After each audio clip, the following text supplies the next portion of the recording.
Donc on a organisé avec le syndicat des propriétaires forestiers une journée pour parler aux propriétaires du pâturage en forêt, du sylvopastoralisme pour être plus technique. C'est assez compliqué de trouver des terres avec des propriétaires qui acceptent qu'elles soient pâturées, de trouver aussi des possibilités pour pouvoir poser une bergerie.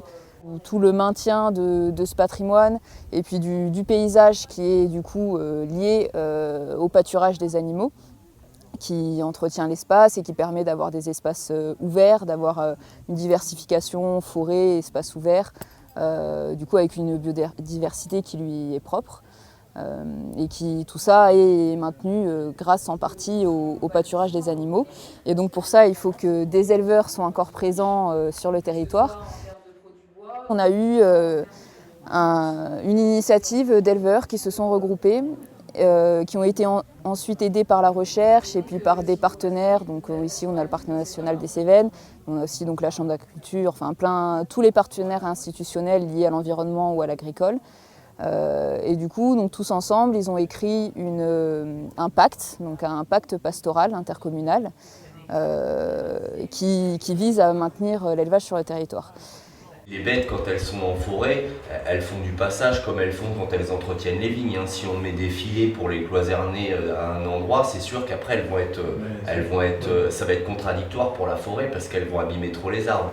Mais quand elles passent, elles font leur tri toutes seules. Je travaille pour le syndicat des forestiers privés du Gard. C'est un regroupement de propriétaires, donc sous forme d'un syndicat professionnel. On a donc 3 fonctions principales qui sont défendre les propriétaires, les représenter et les conseiller.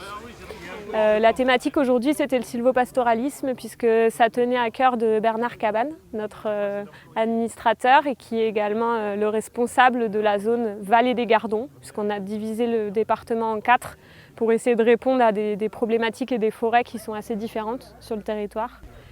À l'heure actuelle, on en a quasiment 500 adhérents, ce qui est très bien. C'est le meilleur score de tous les syndicats d'Occitanie.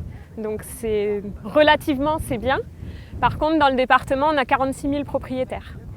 Il y a une marge de manœuvre, il y a de quoi faire mieux, mais le territoire est très très morcelé. Alors nous sommes sur le col Salides, qui est sur la commune de Bas-sur-Aile en Lozère, et sur une propriété qui était un groupement foncier agricole. Cette propriété, on l'a achetée en 1983 avec mes 2 frères. On a créé ce groupement. Et sur la propriété, on avait une centaine d'hectares de forêt. Et il y avait une quarantaine d'espaces ouverts qui avaient été ouverts dans l'ancien temps, mais réembroussaillés avec des genêts à balai et beaucoup de végétation. Donc pour essayer de faire revivre le lieu et de le réouvrir, on a fait un bail agricole à un berger d'abord qui est venu s'installer, et maintenant c'est un groupement pastoral, donc un groupement d'éleveurs qui vient en estive l'été pendant 3 mois avec leurs troupeaux et qui regroupent des troupeaux de la vallée à côté qui montent en estive. Et ça permet effectivement d'avoir à peu près 800 moutons chaque année pendant 3 mois qui viennent pâturer. Donc ils maintiennent ce lieu ouvert, dégagé, c'est assez intéressant parce qu'au niveau biodiversité, au niveau paysage, au niveau tourisme si on veut, et puis ça permet aussi, et c'est le principal quand même, à des bergers de vivre de leur travail.